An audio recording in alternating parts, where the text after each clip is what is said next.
உணர்ந்தவர்களாய் ஆண்டவரே நாங்கள் பாடி உம்மை ஆராதித்து உம்மை துதிக்க கர்த்தர் எங்களுக்கு ஒப்பு கொடுப்பீராக, எங்களுக்கு கிருபை அளிப்பீராக என்று சொல்லி நாங்கள் செபிக்கிறோம் ஆண்டவரே.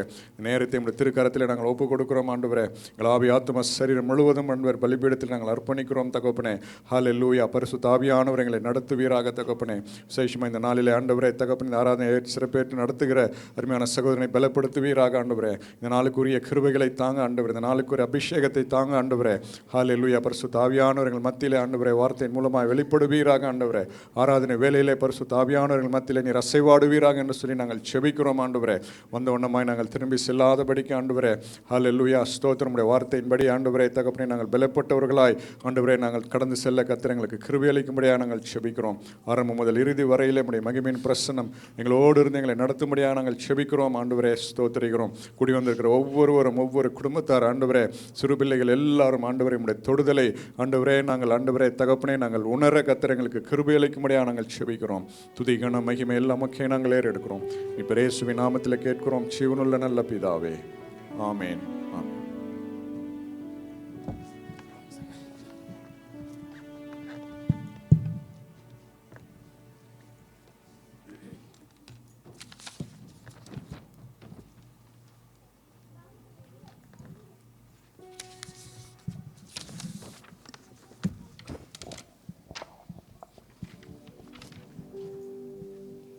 அல்லேலூயா, அல்லேலூயா, அல்லேலூயா. கர்த்தருடைய பரிசுத்த நாமத்துக்கு மகிமை உண்டாவதாக. இந்த நல்ல நேரத்திலும் இந்த மாதத்தின் நன்றி அறிதல் ஆராதனையிலே கூடி வந்திருக்கிற யாவரையும் இயேசு கிறிஸ்து நாமத்தினாலே வாழ்த்தி வரவேற்கிறோம். கர்த்தர் நம்முடைய வாழ்க்கையில் செய்த எல்லா நன்மைகளை நினைத்து பார்க்கவும், அவருக்கு நன்றிகளை செலுத்தவும், அவருடைய சமூகத்தில் ஒரு மணி நேரம் இருந்து அவரை ஆராதிக்கவும், அவருக்கே எல்லா துதியையும் கனத்தையும் மகிமையும் செலுத்தவும் நாம் இங்கே கூடி வந்திருக்கிறோம். ஹல்லேலூயா. அவரிடத்தில் நன்மையை பெற்றுக்கொண்டதுனால மட்டும்தான் நாம் இங்கே வந்திருக்கிறோம். ஹல்லேலூயா. எந்த நன்மையும் பெறாமல் இருந்தாலும் கர்த்தர் நம்மை ஜீவன் சுக பலத்தோடு இன்றைய வரைக்கும் காத்திருக்கிறார். ஹல்லேலூயா. அதை விட பெரிய கிருபை வேறொன்றுமில்லை, வேறொன்றுமில்லை. எல்லாரும் நினைத்துக் கொள்ளும். கர்த்தர் நமக்கு ஜீவன் சுகம் பலம் தந்து இன்று வரைக்கும் நம்ம ஜீவனோடு வைத்திருக்கிறத விட பெரிய சிலாக்கியம் வேறொன்றுமில்லை. ஹல்லேலூயா.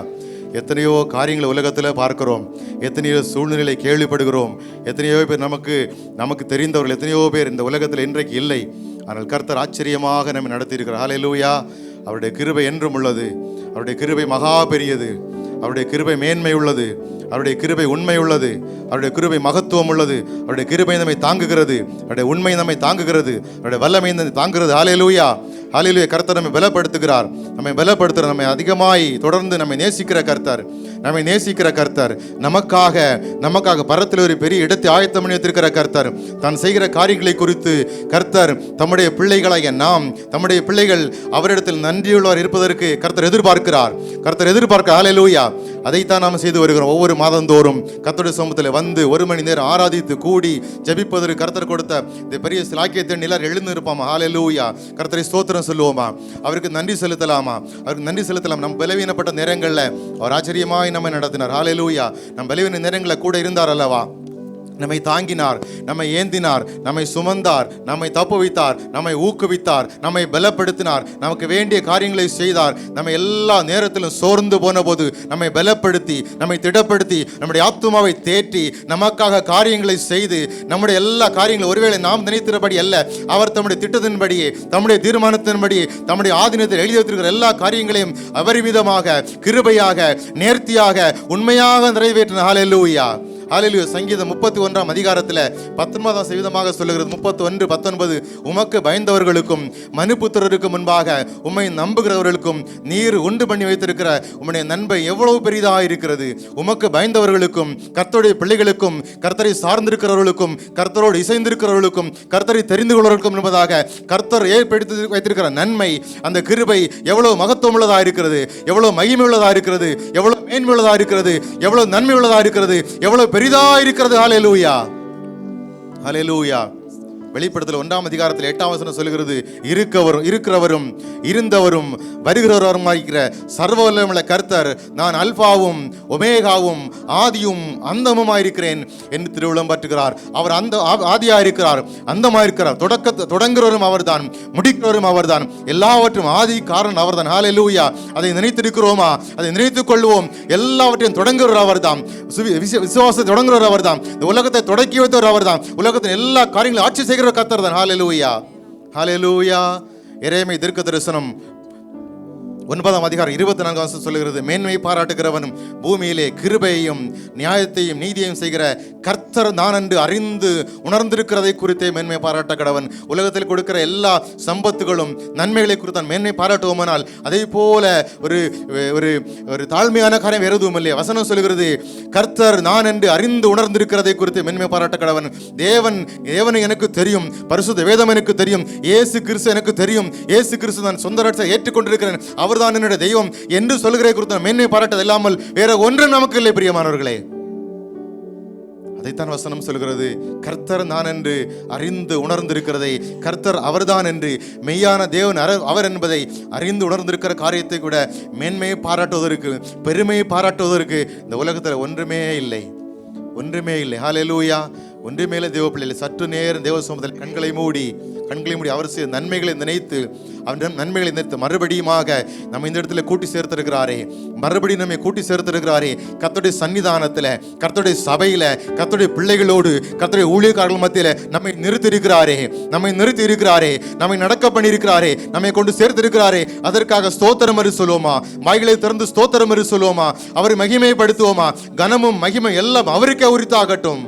கர்த்தரை நாம் அறிந்திருக்கிறதை விட மிக மேன்மையான காரியம் இந்த உலகத்தில் ஒன்றுமே இல்லை. ஹல்லேலூயா.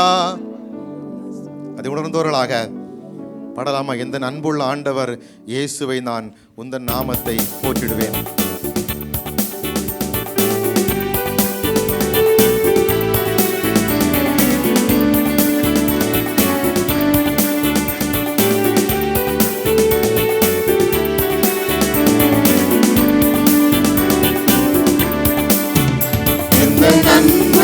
ஆண்டவர் இயேசுவை நான் உந்தன் நாமத்தை போற்றிடுவேன். எந்த அன்புள்ள ஆண்டவர் இயேசுவை நான் உந்தன் நாமத்தை போற்றிடுவேன். உம்மை போல் ஒரு தேவனை பூமியில் அறிந்திட உயிர் தந்த தெய்வமே நீர். ஆனந்தம் ஆனந்தமே, பல்லும் பகலிலும் பாடிடுவேன். இயேசுவே எந்தன் ஆருயிரே, இயேசுவே எந்தன் ஆருயிரே. பெற்ற தாயும் என் தந்தையும் ஆனவரே, மற்றும் எல்லாம் எனக்கு நீரே. பெற்ற தாயும் என் தந்தையும் ஆனவரே, மற்றும் எல்லாம் எனக்கு நீரே. வானம் பூமியும் யாவுமே மாறிடினும் நீரோ வாக்கு மாறாதவரே.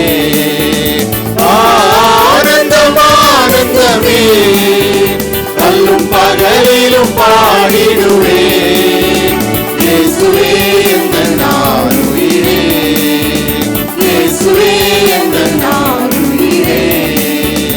உயர் அடைக்கலத்தில் என்னை வைத்தவரே, உந்தன் நாமத்தை நம்பிடுவேன். உயர் அடைக்கலத்தில் என்னை வைத்தவரே, உந்தன் நாமத்தை நம்பிடுவேன். உண்மையல்லாது பூமியில் யாரையும் நம்பிடு உயிருள்ள தெய்வமே நீர். ஆனந்தம் ஆனந்தமே, பல்லும் பகலிலும் பாடிடுவேன். இயேசுவே எந்தன் ஆருயிரே, இயேசுவே எந்தன் ஆருயிரே. எந்தன் சிருஷ்டிகரே, உம்மை நினைத்திடவே அந்த வாலிப நாட்களிலே. எந்தன் சிருஷ்டிகரே, உம்மை நினைத்திடவே அந்த வாலிப நாட்களிலே. இந்த மாய உலகத்தை வெறுத்திட அழைத்தீரே, பரிசுத்த ஜீவியமே.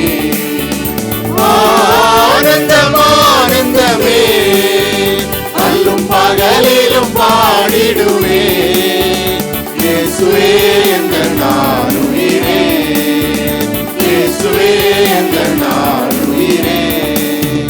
பொன் வெள்ளியுமோ பெரும் பேர் புகழோ பட ஆஸ்தியும் வீரல்லவோ. பொன் வெள்ளியுமோ பெரும் பேர் புகழோ பட ஆஸ்தியும் வீரல்லவோ. பரலோகத்தின் செல்வமே என்றரும் இயேசுவை போலும் எனக்கு நீரே. ஆனந்தம் ஆனந்தமே அல்லும் பகலிலும் பாடிடுவே. இயேசுவே எங்கள் நாளுயிரே, இயேசுவே எங்கள் நாளுயிரே, இயேசுவே எங்கள் நாளுயிரே, இயேசுவே எங்கள் நாளுயிரே. அல்லேலூயா. எல்லாம் கரங்களை தூக்கி நம்ம கர்த்தர் சொந்தத்தில் மகிமைப்படுத்தலாம். அல்லேலூயா.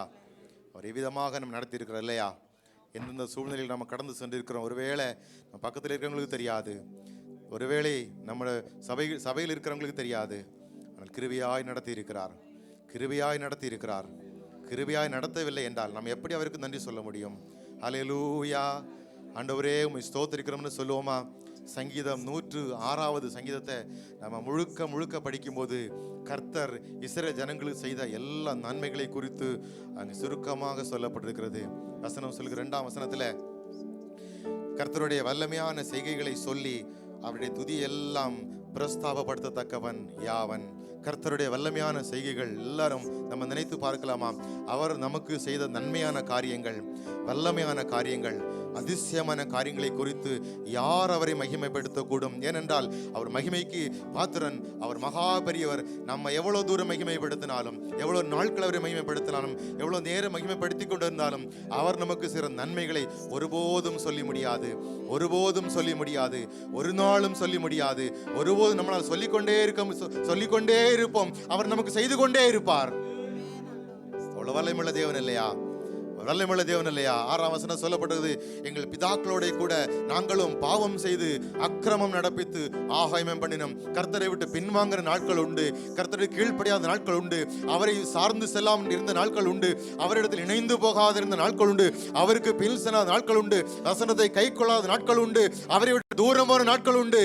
ஆனால் வேதம் சொல்லுகிறது, அவர் நம்முடைய ஜனங்களுக்கு செய்த நன்மைகளை அவர் துதித்து அவருடைய துதியெல்லாம் பிரஸ்தாபப்படுத்தத்தக்கவன் யார்? யார்? 8ஆம் வசனம், தம்முடைய நாமத்து நிமித்தம் அவர் தம்முடைய பிள்ளைகளை ரட்சித்தார். 10ஆம் வசனம், சத்துருவின் கைக்கு அவர்களை விலைக்கு மீட்டார். அல்லேலூயா. 12ஆம் வசனம் சொல்கிறது, அப்பொழுது அவருடைய வார்த்தைகளை விசுவாசித்து அவர்கள் கர்த்தருடைய துதியை பாடினார்கள். அவர் ரட்சித்த விதத்தை பார்க்கும்போது முறுமுறுத்தார்கள். நாமும் முறுமுறுக்கிறோம் அல்லவா? கர்த்தருடைய ஜனங்கள் ஓங்கிய புயத்தோடும் பலத்த கரத்தோடும் மீட்டு கொண்டு வந்த ஜனங்கள் அவரை பார்த்து முறுமுறுத்தார்கள். ஏன் இப்படி முறுமுறுத்தார்கள்? எங்களுக்கு முன்பாக செங்கடல் இருக்கிறது, பின்பாக பார்வோர் சேனை இருக்கிறது, நாங்கள் அங்கேயே மடிந்திருப்போமே என்று முறுமுறுத்தார்கள். ஆனால் கர்த்தர் நின்று அன்றைக்கு கண்ட எகிப்தியனை இனி நீங்கள் காண மாட்டீர்கள் வாக்குத்தத்தம் பண்ணி எல்லா சத்துருக்களை அழித்து போட்டார். அவருக்கு முன்பாக இருந்த மலை போன்றிருந்த அந்த எல்லா காரியங்களையும் அவர் தகர்த்து போட்டார், நிர்மூலமாக்கி போட்டார், அவர் நிக்கிரகம் பண்ணி போட்டார். ஹல்லேலூயா. நமக்கும் செய்தார் அல்லவா? நம்மையும் நடத்தினார் அல்லவா? மலை போல் முன்னிருந்த காரியங்கள் பனி போல உறைந்து போனதல்லவா? தகர்ந்து போனதல்லவா? நிர்மூலம் பண்ணப்பட்டதல்லவா? நிக்கிரகம் பண்ணப்பட்டதல்லவா? ஸ்தோத்திரம் ஆண்டவரே. ஆனாலும் 13ஆம் வசனம் சொல்லுகிறது, ஒரு கிரியைகள் எல்லாம் மறந்தார்கள். ஒருவேளை மறந்திருந்தால் அங்கே சொல்லப்படுற மோசே அவர்களுக்காக திறப்பிலே நின்றான். மோசே அவர்களுக்காக கர்த்தருடைய பர்வதத்தில் நின்றான். கர்த்தர் பர்வதத்தில் நின்ற போது கர்த்தருடைய கோபம் அங்கே தணிந்ததை பார்க்கிறோம். இன்னும் தொடர்ந்து ஒரு வசனங்களை படிக்கும்போது அவர்கள் முறுமுறுத்தார்கள், அவருக்கு விரோதமாக தம்முடைய கைகளை எடுத்தார்கள், அவர் கோபமூட்டினார்கள், அவரை சொல் பேச்சை கேட்காமற் போனார்கள். ஆனாலும் நித்திய கரத்தில் அவர் அவர் அவர்களை நடத்தினார், இறங்கினார், அவர்களை நடத்தினார். அவர் வாக்குத்தத்தம் பண்ணப்பட்ட அந்த தேசத்துல தம்முடைய பிள்ளைகளை கொண்டு சேர்த்தார் அல்லவா? அவ்வளவு பெரிய தேவன். முறுமுறுத்த நாட்கள்ல ஒருவேளை அந்த நிலைமைகளை கடந்து சென்றிருக்கலாம் நாம். ஆனால் நம்மை கர்த்தர் தாங்கின விதங்களை நினைத்து எல்லாரும் உள்ளத்தின் ஆழத்திலிருந்து அவருக்கு நன்றி சொல்லுவோமா? அவருக்கு நன்றி சொல்லுவோமா? அதற்காகத்தானே வந்திருக்கிறோம். இந்த நேரம் இந்த சபையில் அதற்காக ஒதுக்கப்பட்டிருக்கிறது. நன்றி சொல்வதற்கு, துதிப்பதற்கு, மகிமைப்படுத்துவதற்கு, அவரை போற்றுவதற்கு, அவரை ஸ்தோத்தரிப்பதற்கு, கர்த்தர் செய்த நன்மைகளை நினைத்து நான் துதி பாடி அவரை ஆராதிப்பதற்கு. அதற்குத்தானே வந்திருக்கிறோம். அதற்குத்தானே வந்திருக்கிறோம். சங்கீதத்தில் படிக்கிறோம் அல்லவா, 1000 நாட்களை பார்க்கலும் நம்முடைய ஆலய பிராகாரங்களில் இருக்கிற ஒரே நாள் நல்லது. 1000 நாட்களை பார்க்கலும் நம்முடைய ஆலய பிராகாரங்களில் இருக்கிற ஒரே நாள் நல்லது. ஆகாமிய கூடாரங்களில மனம் போன போக்கில என் இஷ்டப்படி இருந்து இருக்கிறதை பார்க்கலும் உம்முடைய வாசஸ்தலத்தை நான் தெரிந்து கொள்வேன். அங்கே வாசம் தெரிந்து கொள்வேன். ஆலயத்தில் வருகிறதை நான் தெரிந்து கொள்வேன். நீர் இல்லாமல் எனக்கு யாரும் இல்லை. உம்முடைய கிருபை இல்லாமல் எனக்கு யாரும் இல்லை. உம்முடைய அன்பு இல்லாமல் எனக்கு யாரும் இல்லை. உம்முடைய மகத்துவம் இல்லாமல் எனக்கு யாரும் இல்லை. ஆண்டவரே, உம்முடைய துணை இல்லாமல் எனக்கு யாரும் இல்லை. சங்கீதத்தில் வசனம் சொல்கிறது, கர்த்தர் எனக்கு துணையாயிராவிட்டால் என் ஆத்துமா சீக்கிரமாய் எப்போதே அது மௌனத்தில் வாசம் பண்ணியிருக்கேன். அந்த உலகத்தை விட்டு கடந்து போயிருப்பேன். கர்த்தர் எனக்கு துணையாவிட்டால் என் கால் சறுக்குகிறது என்று சொல்லும் போது, கர்த்தாவே உம்முடைய கரமனை தாங்குகிறது. என் உள்ளத்தில் விசாரங்கள் பெருகுகையில், என் உள்ளத்தில் வேதனைகள் பெருகுகையில் நீர் உதவி செய்கிறீர். உள்ளத்தில் பாரங்கள் பெருகுகையில், இக்கட்டுகளை கடந்து சொல்லும் போதும் ஆண்டவரே உம்முடைய கிருபை என்னை தாங்குகிறது என்று சங்கீதக்காரன் உணர்ந்து சொல்லுகிறார். எந்த நிலைமையில் நாம் கடந்து செல்கிறோம் என்று நமக்கு தெரியும். எண்ணி பார்க்கலாமா? அவர் நமக்கு செய்த நன்மைகள் எவ்வளவு மகத்துவமாக இருக்கிறது. அவர் என்னை நடத்தின விதங்கள், என் குடும்பத்தை நடத்தின விதங்கள், ஊரில் இருக்கிற பிள்ளைகளை நடத்தின விதங்கள், என் குடும்பங்களை நடத்தின விதங்கள் எவ்வளவு ஆச்சரியமா இருக்கிறது, எவ்வளவு நன்மையா இருக்கிறது இல்லையா? அந்த காரியங்களை நினைத்து, நீர் இல்லாத ஒரு நாள் எனக்கு வேண்டாம் அப்பா, உம்முடைய கிருபை இல்லாத நாட்கள் எனக்கு வேண்டாம் சுவாமி, எல்லாம் நீர்தான், எனக்கு எல்லாம் நீர்தான் நினைந்து பாடலாமா? நீர் இல்லாத நாளெல்லாம் நாளாகுமா? நீர் இல்லாத வாழ்வெல்லாம் எனக்கு வாழ்வாகுமா?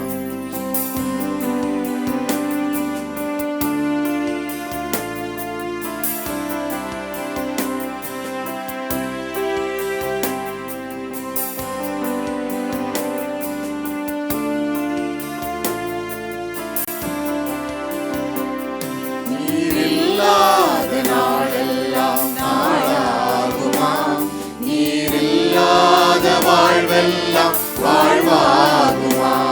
நீர் இல்லாத நாளெல்லாம் நாளாகுமா? நீர் இல்லாத வாழ்வெல்லாம் வாழ்வாகுமா? உயிரின் ஊற்றே நீயாவாய், உண்மையின் வழியே நீயாவாய். உயிரின் ஊற்றே நீயாவாய், உண்மையின் வழியே நீயாவாய்.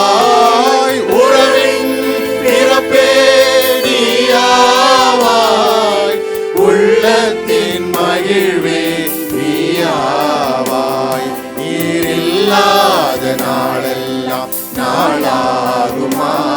நீர் இல்லாத வாழ்வெல்லாம் வாழ்வாகுமா? நீர் இல்லாத நாளெல்லாம் நாளாகுமா? நீர் இல்லாத வாழ்வெல்லாம் வாழ்வாகுமா? எனது ஆற்றலும் நீயாவாய், எனது வலிமையும் நீயாவாய். எனது ஆற்றலும் நீயாவாய், எனது வலிமையும் நீயாவாய். எனது அரணும் நீயாவாய், எனது கோட்டையும் நீயாவாய். நீ இல்லாத நாளெல்லாம் நாளாகுமா? நீர் இல்லாத வாழ்வெல்லாம் வாழ்வாகுமா?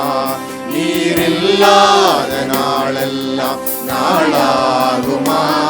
நீர் இல்லாத வாழ்வெல்லாம் வாழ்வாகுமா? எனது நினைவும் நீயாவாய், எனது மொழியும்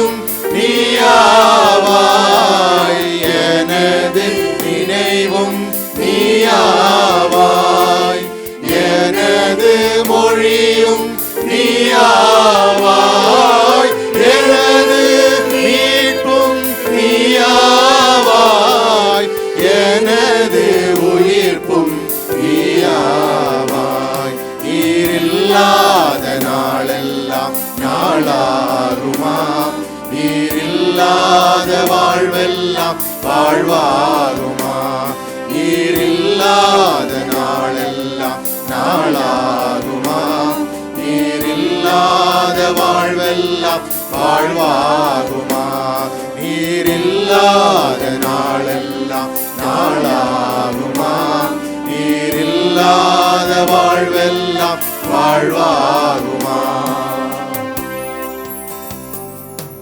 கரங்களை தட்டி தேவனை மகிமைப்படுத்தலாமா? அவர் இல்லாத ஒரு நாளை நாம் நினைத்து பார்க்க முடியுமா? அவர் இல்லாத நாட்களை நாம் நினைத்து பார்க்க முடியுமா? ஒருவேளை பல அனுபவங்கள் நமக்கு இருக்கலாம். அவருக்கு முக்கியத்துவம் கொடுக்காத நாட்கள், அவரை தேடாத நாட்கள், அவருக்காக நேரத்தை ஒதுக்காத நாட்கள், எவ்வளவு கொடிதான நாட்களில் நம்முடைய வாழ்க்கையில நன்றி செலுத்த வந்திருக்கிற நாம், நன்றி செலுத்த வந்திருக்கிற நாம் நம்மை நாமே தேவ சமூகத்தில் பரிசுத்தப்படுத்திக் கொள்வதற்காக தேவனிடத்தில் விண்ணப்பிக்கலாமா? ஹல்லேலூயா. இந்த உலகம் எங்க போய்கொண்டிருக்கு நமக்கு தெரியாது.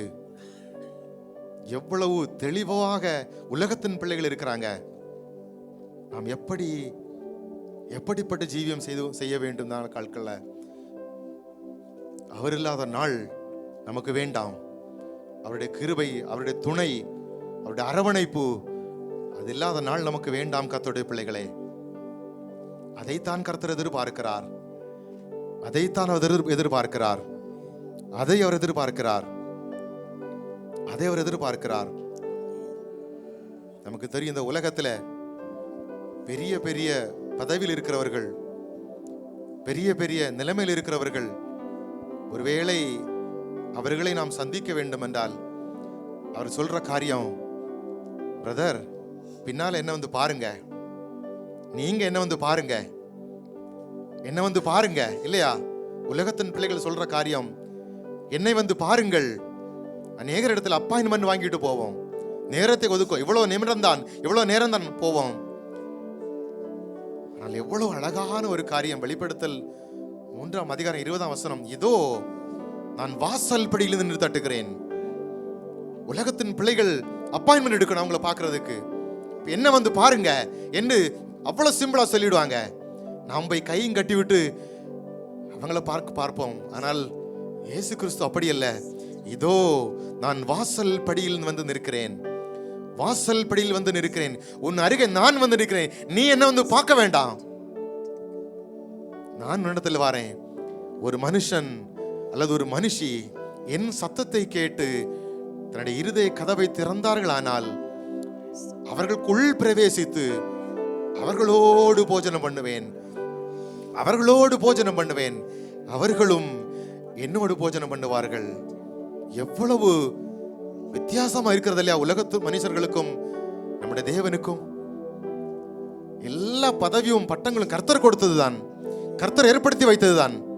ஆனால் அதை உடையவர்களுடைய மனநிலையும், அதை உண்டாக்குறவருடைய மனநிலையும் எவ்வளவு அழகா இருக்கிறது இல்லையா?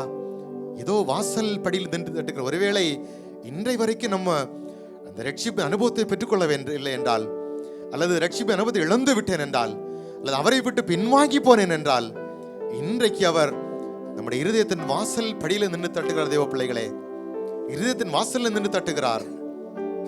எனக்கு அல்ல என்று நினைத்திருக்க வேண்டாம். நம்மை நாம் நிதானித்து பார்ப்போம். என்னுடைய ஆவிக்குரிய வாழ்க்கை எங்கே இருக்கிறது? கர்த்தருக்குள்ளான வாழ்க்கை என்னிடத்தில் எங்கே இருக்கிறது? அதை கர்த்தர் அறிகிறார், அதை கர்த்தர் அறிகிறார், அதை தேவன் அறிகிறார். வாசல் படியில் நின்று தட்டுகிறார். ஒருவனின் சத்தத்தை கேட்டு கதவை திறந்தானால் அவனுக்குள் பிரவேசிப்பேன், அவனோடு போஜனம் பண்ணுவேன், அவனுக்குள் நிலைத்திருப்பேன், அவனோடு ஜீவிப்பேன், அவனை நடத்துவேன், அவனை காப்பாற்றுவேன், அவனுக்கு எல்லா காரியங்களும் செய்வேன். அதுதான் கர்த்தருடைய வாக்குத்தத்தம். சபைக்கு வந்துட்டே இருக்கிறேன், ஆனா ரட்சிப்பு அனுபவம் இல்லை, அலட்சியம் பண்ணி கொண்டிருக்கிறேன், கேட்டுக்கொண்டே இருக்கிறேன், சொல்லிக்கொண்டே இருக்கிறாங்க, ஆனால் நான் மனமற்று இருக்கிறேன். இது பெரிய ஒரு தருணம். தேவ பிள்ளைகளே, கர்த்தரை கண்டடையத்தக்க சமயத்தில் அவரை தேடுங்கள். அவர் சமீபமாயிருக்கையில் அவரை நோக்கி கூப்பிடுங்கள், அவரை நோக்கி கூப்பிடுங்கள். அவரிடத்தில் வாருங்கள், அவரிடத்தில் வாருங்கள், அவரிடத்தில் வாருங்கள். லூக்கா 15ஆம் அதிகாரம் 4ஆம் வசனத்தில் சொல்லப்பட்டிருக்கு, உங்களில் ஒரு மனுஷன் 100 ஆடுகளை உடையவனாயிருந்து அவைகளில் ஒன்று காணாமல் போனால் 99 ஆடுகளையும் வனாந்தரத்தில் விட்டு காணாமல் போன ஆட்டை கண்டுபிடிக்கும் அளவும் அவன் தேடி திரியானோ? 99 ஆடுகள் பத்திரமாய் அவர் கையில் இருக்கிறது. ஒரு ஆடு தவறிவிட்டால் எவ்வளவு அங்கலாய்க்கிறார் இல்லையா? அங்கலாய்க்கிற தேவன், அங்கலாய்க்கிற தேவன். வேதனை உண்டாக்கும் வழியின் இடத்தில் உண்டோ என்று பார்த்து நன்றி செலுத்த வந்திருக்கிற நாம் சொல்லுவோமா? என்னை நித்திய ஜீவ நடத்தும் ஆண்டவரே, உம்முடைய பாதையிலே நடத்தும் ஆண்டவரே. இணைந்து பாடலாமா? காணாத ஆட்டின் பின்னே கர்த்தர் கண்ணீருடன் அலைந்தார், அன்போடு என்னை அழைக்கிறார், இன்றே திரும்பி வாய் அழைக்கிறார்.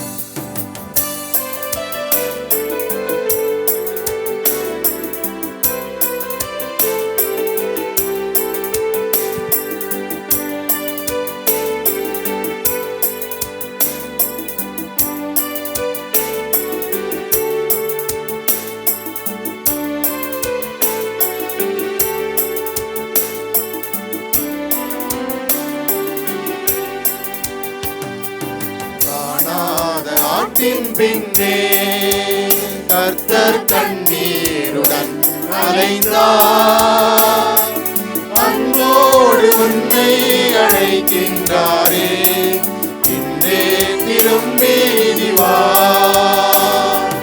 காணாத ஆட்டின் பின்னே உள்ளும் புதரும் காடும் மலையும் உள்ளம் உடைந்தே தேடுகின்றார். சிற்றின்ப சேற்றினில் சிக்கினதால் சாத்தான் வலையில் நீ சிறையாகினாய். காணாத ஆட்டின் பின்னே சுத்த இதயம் வேண்டாம் என்றெண்ணி கர்த்தரின் அன்பை நீ சந்தேகித்தாய். யோனாவை போல நீ போனாயல்லோ, இயேசுபரன் வாக்கு வெறுத்தாயல்லோ. காணாத ஆட்டின் பின்னே என்னென்ன துன்பம் தொல்லைகள் வந்தும் இயேசுவின் பாதை நீ விட்டோடாதே. நீதி நிறைந்த தம் கரங்களை நீட்டி உனை தாங்கி பயம் நீக்குவார். காணாத ஆட்டின் பின்னே துன்மார்க்கரெல்லாம் சன்மார்க்கரோடே தேவ கோபாக்கினையால் வாழ்வாரே.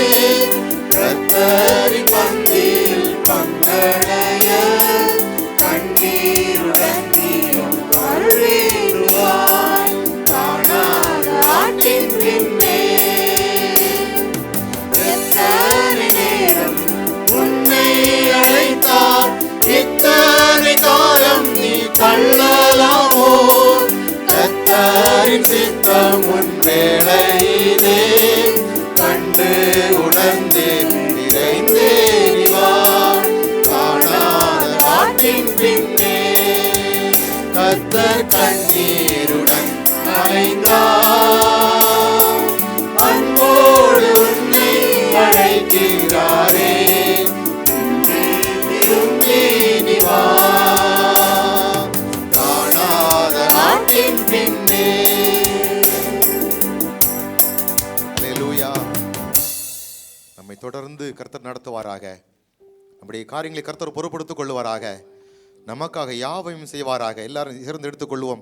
அப்படியே நின்றபடியே வெளிப்படுத்தின விசேஷம் 7ஆம் அதிகாரம் அதனுடைய 12ஆம் வசனம். எல்லாரும் இணைந்து நம்ம அறிக்கையிட போறோம். வெளிப்படுத்தின விசேஷம் 7ஆம் அதிகாரம் அதிலே 12ஆம் வசனம் நம்ம எடுத்துக்கொள்வோம்.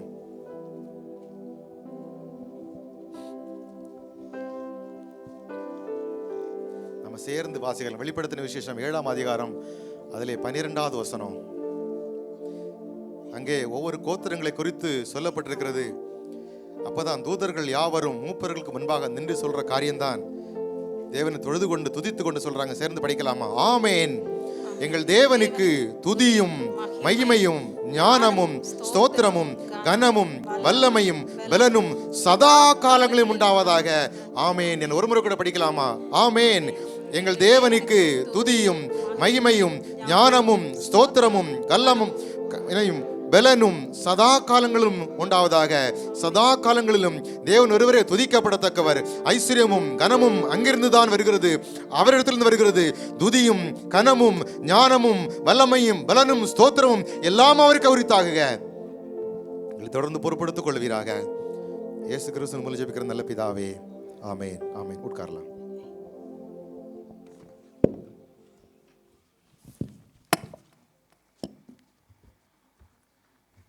அல்லேலூயா, அல்லேலூயா, அல்லேலூயா. சத்தத்தை உயர்த்தி சொல்லலாம். அல்லேலூயா. கர்த்தருடைய பரிசுத்த நாமத்துக்கு மகிமை உண்டாவதாக. இந்த 2025ஆம் ஆண்டிலும் அக்டோபர் மாதத்தின் கடைசி நாட்களை காண்பதற்கு கர்த்தர் கிருபை செய்திருக்கிறார். அல்லேலூயா. என் காலங்கள் உம்முடைய கரத்தில் இருக்கிறது என்று சங்கீதக்காரர் சொல்லுகிறார். வருஷங்களை கர்த்தர் தம்முடைய நன்மையால் முடிசூட்டுகிறார். நாட்களை கர்த்தர் தம்முடைய நன்மையால் முடிசூட்டுகிறார். வாரங்களை கர்த்தர் தம்முடைய நன்மையால் முடிசூட்டுகிறார். ஒவ்வொரு மணிக்கணக்குகளை கர்த்தர் தம்முடைய நன்மையால் முடிசூட்டுகிறார். ஹல்லேலூயா. ஒவ்வொரு நிமிடங்களை, ஒவ்வொரு வினாடிகளை, ஒவ்வொரு நொடி பொழுதுகளை கர்த்தர் தம்முடைய நன்மையால் நமக்கு அவர் முடிசூட்டுகிறார். ஹல்லேலூயா. இதை உணர்ந்து தான் நாம் இந்த இடத்துல வந்திருக்கிறோம். அதை உணர்ந்து தான், அதை அறிந்து கொண்டு தான், அதற்கு சாட்சி பகரும்படியாகத்தான், அதை கர்த்தர் சுமத்தில் நாம் அறிக்கையிடும்படியாகத்தான் இந்த இடத்துல வந்திருக்கிறோம். ஹல்லேலூயா. கர்த்தர் எவ்வளோ மகத்துவமானவர் இல்லையா? எவ்வளோ உண்மை உள்ளவர், எவ்வளோ நீதி உள்ளவர். நம் அக்கிரமம் செய்த போதிலும், அவருக்கு பிரியமில்லாத காரியங்களை செய்த போதிலும், அவரை விட்டு பின்வாங்கின போதிலும் அவர் நீதி உள்ளவராக, அவர் நியாயம் உள்ளவராக இருந்த தேவன் நமக்காக பரிதபிக்கிற கர்த்தர். ஒரு ஆடு விலகி போனதை குறித்து அவர் கலவலையுற்று 99 ஆடுகளை விட்டு அவர் தேடி போல எவ்வளவு கரிசனை உள்ள கர்த்தர் நமக்கு இருக்கிறார். ஹல்லேலூயா. நம்ம ஆரம்பத்தில் படித்தது போல நாம் எதை குறித்து மென்மை பாராட்ட வேண்டாம். மென்மை பாராட்டின ஒரே காரியம், கர்த்தர் நான் என்று என்னை அறிந்து உணர்ந்திருக்கிறதை குறித்து, தேவன் எனக்கு துணையாக இருக்கிறார், என் ரட்சகர் தேவன் என்பதை குறித்து நாம் அறிந்திருக்கிறதை விட நம் உலகத்தில் மென்மை பாராட்டுவதற்கு ஒன்றுமே இல்லை. ஹல்லேலூயா. வேற ஒன்றுமில்லை. அதுதான் மிகவும் மிகவும் தெளிவான இருக்கார். ஏனென்றால் கர்த்தரை தம்முடைய தெய்வமாக கொண்டிருக்கிற ஜாதிகள், ஜனங்கள், கோத்திரங்கள், பிள்ளைகள் பாக்கியவான்கள் வசனம் சொல்லுகிறது. நம்ம எல்லாரும் பாக்கியவான்கள். ஆனால் உண்மையான தேவனை தேடுவதற்கு நமக்கு தெரியும், லட்சக்கணக்கில் கோடிக்கணக்கில் செலவு பண்ணுறாங்க. தேவன் இங்கே இருக்கிறார், நம்மத்தில் இருக்கிறார். நீங்களே அந்த ஆலயம், நம்மத்தில் இருக்கிறார். அவர் நம்மோடு வாசம் பண்ண விரும்புகிறார். அல்லேலூயா. அதை நாம் உணர்ந்திருக்கிறோம். அதனால தான் வந்திருக்கிறோம். நாம் தொடர்ந்து கர்த்தர் சமூகத்தில் நன்றியுள்ள பிள்ளைகளாக நாம் காணப்படும். எவ்வளவு அழகாக நாம் ஆராதித்தோம் இல்லையா? கர்த்தர் நம்மை நடத்துகிறார். கர்த்தர் நம்மோடு இருந்து நம்மை பொறுப்படுத்திக் கொள்வாராக. இந்த நாளிலும் சில வார்த்தைகளை, நமக்கு மிகவும் மிகவும் பரிச்சயமான காரியங்கள், தெரிந்த காரியங்கள் தான் ஒரு ரிமைண்டராக நம் சமூகத்தில் நம்மை சோதிக்கும்படியாக, சோதித்து அறிந்து கொள்ளும்படியாக இந்த காரியத்தை உங்களோடு பகிர்ந்து கொள்ள ஆசைப்படுகிறேன். அதற்கு ஆதாரமாக சங்கீதங்களின் புஸ்தகம் 19ஆம் அதிகாரம் அதனுடைய 14ஆம் வசனத்தை நாம் படிக்கலாம். சங்கீதம் 19 கடைசி வசனம் 14ஆம் வசனம். என் கண்மலையும் என் மீட்பருமாகிய கர்த்தாவே, என் வாயின் வார்த்தைகளும் என் இருதயத்தின் தியானமும் உமது சமூகத்தில் பிரித்தியா இருப்பதாக. என் கண்மலையும் என் மீட்பருமாகிய கர்த்தாவே, என் வாயின் வார்த்தைகளும் என் இருதயத்தின் தியானமும் உம்முடைய சமூகத்தில் பிரீதியாய் இருப்பதாக. இந்த அதிகாரத்தினுடைய முதல் பகுதிகளை பார்க்கும்போது கர்த்தருடைய வேதத்தை குறித்து, அவர் தம்முடைய வசனங்களை குறித்து அழகாக சொல்லியிருக்கிறார். ரொம்ப அழகாக சொல்லியிருக்கிறார். எனக்கு ரொம்ப அதில் பிடித்த வசனம் என்னென்றால், அந்த வானங்கள் தேவனுடைய மகிமை வெளிப்படுத்துகிறது, பகலுக்கு பகல் வார்த்தைகளை பொழிகிறது, அவைகளுக்கு பேச்சும் இல்லை, அவைகளுக்கு வார்த்தையும் இல்லை, ஆனால் அவருடைய சத்தங்கள் பூச்சக்கரத்தில் கடைசி வரைக்கும் செல்கிறது. அப்போ இல்லையா? கர்த்தருடைய வார்த்தை எவ்வளோ அழகாக இருக்கிறது. ரொம்ப எனக்கு பிடித்த வசனம். அவைகளுக்கு பேச்சும் இல்லையாம், அவைகள் பேசாது, அமைதியாக தான் இருக்கு, ஆனால் அந்த வார்த்தைகளுடைய சத்தங்கள் பூச்சக்கரத்தின் கடைசி வரைக்கும் அது கேட்கப்படுமாம். அல்லேலூயா. அப்புறம் வேதத்தின் மகத்துவங்களை சொல்லுகிறார்.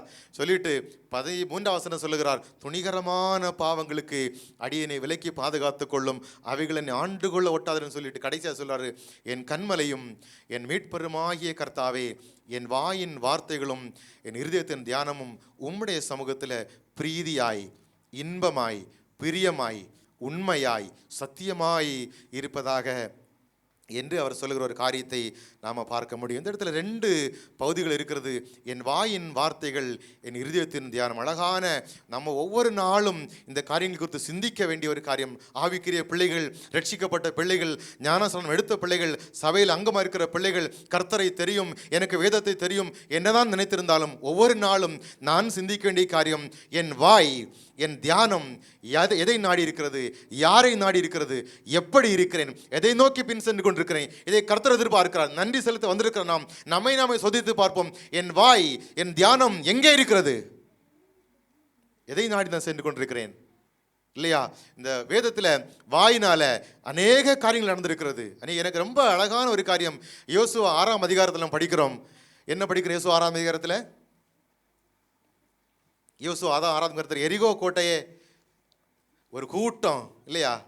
ஒரு கூட்டம்னா கர்த்தருடைய பிள்ளைகள், இஸ்ரேல் ஜனங்கள் தகர்த்து போட்டார்கள். எப்படி தகர்த்து போட்டார்கள்? அவர் 6 நாட்கள் சுற்றி சுற்றி சுற்றி சுற்றி ஆராதிக்க சொல்றாங்க. வாயினால துதித்தார்கள், ஆராதித்தார்கள், மகிமைப்படுத்தினார்கள், தேவனை போற்றினார்கள், தேவன் செய்த நன்மைகளை சொன்னார்கள், தேவனுக்கு மகத்துவங்களை தெரிவித்தார்கள். 7ஆம் நாள் சொன்னாங்க 7 முறை சுற்றி வாங்க. சுற்றி வரும்போது அவள் ஆர்ப்பரித்தார்கள், துதித்தார்கள், போற்றினார்கள், பாடினார்கள். அப்போது எரிகோவின் அலங்கம் இடிந்து விழுந்தது, அந்த வாசல் இடிந்து விழுந்தது. அப்படியே உள்ளே போனார்கள். அந்த கோட்டை அவர்களுக்கு தடையாக நின்றது இல்லையா? அந்த கோட்டையை தகர்ப்பதற்கு தேவனை நோக்கி துதித்தார்கள். ஒருவேளை நாம் அங்கு துதிக்கிறோம், ஆனால் ஒவ்வொரு பொழுதிலும் கர்த்தர் நமக்கு செய்த நன்மைகளை குறித்து நாம் துதித்து கொண்டே இருக்க வேண்டும். சத்துருவின் கோட்டைகள் இடிந்து போவதை நாம் கண்கூடாக பார்க்க முடியும். என்னுடைய ரட்சிக்கப்பட்டதுக்கு முன்பாக ஆரம்ப நாட்களில் நிறைய பேரை நான் பார்த்துருக்கிறேன். எப்போ பார்த்தாலும் ஸ்தோத்திரம், மண்ணை வெட்டினாலும் ஸ்தோத்திரம், குளிக்கும் போது ஸ்தோத்திரம், நடக்கும்போது ஸ்தோத்திரம், கடையில் ஜாமான் வாங்க போகும்போது ஸ்தோத்திரம், இறங்கி வரும்போது ஸ்தோத்திரம். எனக்கெல்லாம் எரிச்சலாக வரும். ஏன் இப்படி பண்ணுறாங்க? வேற வேலையே இல்லை இவங்களுக்கு அப்படின்னு நான் மனதில் சிந்தித்த நாட்கள் உண்டு. கர்த்தர் எவ்வளோ அழகாக என்னை நடத்தியவர். எனக்கு அது ரொம்ப வெக்கமாக இருக்குது அதை நினைத்து பார்ப்பதற்கு இல்லையா? துதித்து கொண்டே இருக்கும். நான் எங்கே போனாலும் வாகனம் எடுக்கும்போது துதிக்கிறேன், வாகனத்தை ஒரு ஏரியாவுக்கு போகும்போது துதிக்கிறேன். துதித்து கொண்டே இருக்கிறது நமக்கு ரொம்ப ஆச்சரியமான காரியம், ரொம்ப தேவையான காரியம். விமானத்தில் போகும்போது நான் துதிச்சுட்டு போவேன். எனக்கு தெரியாது எந்த ஏரியா கிராஸ் பண்ணி போகுது, ஆனால் இதுவரைக்கும் காத்துக்கொண்டீரே உமக்கு ஸ்தோத்திரம். பஸ்ஸில் போகும்போது, ட்ரெயினில் போகும்போது ஒரு ஸ்டேஷனை பார்த்து நான் துதிப்பேன். இந்த ஸ்டேஷன் வரைக்கும், செங்கோட்டை வரைக்கும் கொண்டு வந்தீர் ஆண்டவரே, திருநெல்வேலி வரைக்கும் கொண்டு வந்தீர் ஆண்டவரே, காஞ்சிபுரம் வரைக்கும் கொண்டு வந்தீர் ஆண்டவரே, உமக்கு ஸ்தோத்திரம். அந்த ஸ்தோத்திரம் சொல்லும்போது ஒன்று தெரியுமா உங்களுக்கு? ஒரு நாம துதிக்கிற துதிகள் மூலமாக, ஒருவேளை அந்த ட்ரெயினில், அந்த பேருந்தில், அந்த விமானத்தில், இல்லைன்னா நம்ம சொல்கிற அந்த கூட்டத்தில், அந்த இடத்துல நாம் ஒருவரை ரட்சிக்கப்பட்டிருக்கலாம். நாம் துதிக்கிற துதிகள் மூலமாக அந்த எல்லாருக்கும் நன்மை வரும் என்பதை நீங்கள் அறியாது இருக்கிறீர்களா? நம்ம விசுவாசிக்கிறோம். அது ரொம்ப முக்கியம். அந்த ஒரே ஒரு நீதிமன்றமாக அந்த கூட்டமே பாதுகாக்கப்படும் என்பது கர்த்தர் அநேக இடங்கள் வெளிப்படுத்தப்பட்ட காரியம். நம்ம சிந்திப்போம். நன்றியர்கள் வந்திருக்கிற நாம் எப்போது துதித்து கொண்டு இருக்கிறோமா? துதிப்பது நம்முடைய வாயினால் செய்யக்கூடிய ஒரு முக்கியமான காரியம். அறிஞ்ச ஜனங்கள் ஆர்ப்பரித்தார்கள். ஏனென்றால் யாக்கோபு 3ஆம் அதிகாரம் 9ஆம் வசனம் சொல்லுகிறது. யாக்கோபு 3ஆம் அதிகாரம் எடுத்துக்கொள்ளும் 9வது வசனம். அதனாலே நாம் பிதாவாகிய தேவனை துதிக்கிறோம், தேவனுடைய சாயலின்படி உண்டாக்கப்பட்ட மனுஷனை அதனாலே சபிக்கிறோம். அன்பான தேவ பிள்ளைகளே, இது யாருக்கு பொருந்துதோ இல்லையோ, கிறிஸ்தவர்களுக்கு அதிகமாகி பொருந்தும். நீங்கள் அதை ஏற்றுக்கொள்ளுறோம் இல்லையோ, ரொம்ப. ஏன்னா நம்ம ஆண்டவரை துதிக்கிறோம், ஆனால் நம்முடைய தனிப்பட்ட வெளி வாழ்க்கையில் நம்ம என்ன செய்து கொண்டிருக்கிறோம்? இதை கர்த்தர் எதிர்பார்க்கிறார்.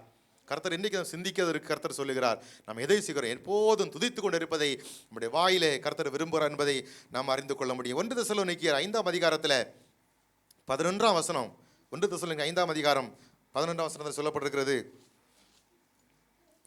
ஆகையால் நீங்கள் செய்து வருகிறபடியே ஒருவர் தேற்றி ஒருவருக்கொருவர் பக்தி விருத்தி உண்டாகும்படி செய்யுங்கள். தேற்று அந்த வாயினால சோதனையோடு வேதனையோடு நம்ம பக்கத்தில் வந்திருக்கிறவங்களுக்கு நாம் செய்கிறோம். தொடர்ந்து இந்த காரியங்களை செய்வது தான் கர்த்தருக்கு உகந்த நன்றி பலிகளில் ஒன்று. அதைத்தான் நான் இங்கே சொல்ல வரேன். நம்முடைய வாய் ஒருவேளை வேதனையோடு, கண்ணீரோடு, கஷ்டத்தோடு இருக்கிறவங்களை தேற்றுகிறதான் கர்த்தர் விரும்புகிறார். அதைத்தான் கர்த்தர் எதிர்பார்க்கிறார்.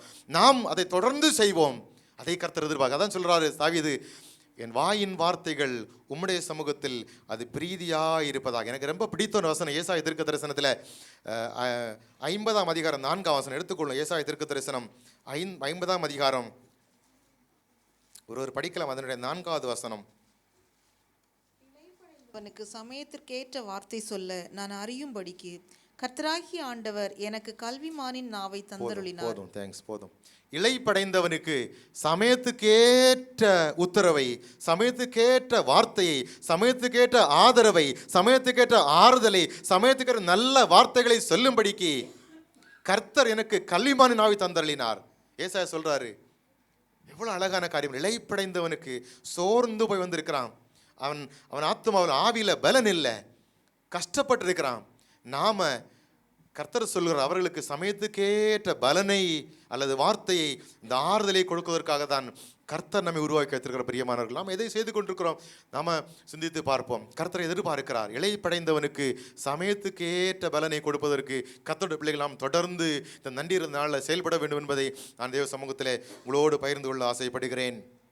இன்னும் நீதிமொழிகள் இருக்கிறது, மெதுவான பிரதியுத்தரம், கடும் சொற்கள் என்ன செய்ய நம்ம நம்முடைய சூழ்நிலைகள் வரும்போது நம்முடைய வாய் எதற்காக பயன்படுத்துகிறோம்? ஒருவேளை குடும்பங்களில் பல சூழ்நிலைகள் வருகிறோம். ஒருவேளை நீதிமொழிகள் 15ஆம் அதிகாரத்தில் முதல் வசனம் சொல்கிறது, நம்ம குடும்பங்களில் பல சூழ்நிலைகள் வரலாம், கஷ்டமான நிலைமைகள், பிரச்சனைகள் வரும்போது நாம் எந்த காரியங்கள் எவ்வளவு நிதானமாய் செயல்படுகிறோம் கர்த்தருடைய பிள்ளைகள் என்பதை நாம் அறிந்து கொள்ள வேண்டும், இல்லையா?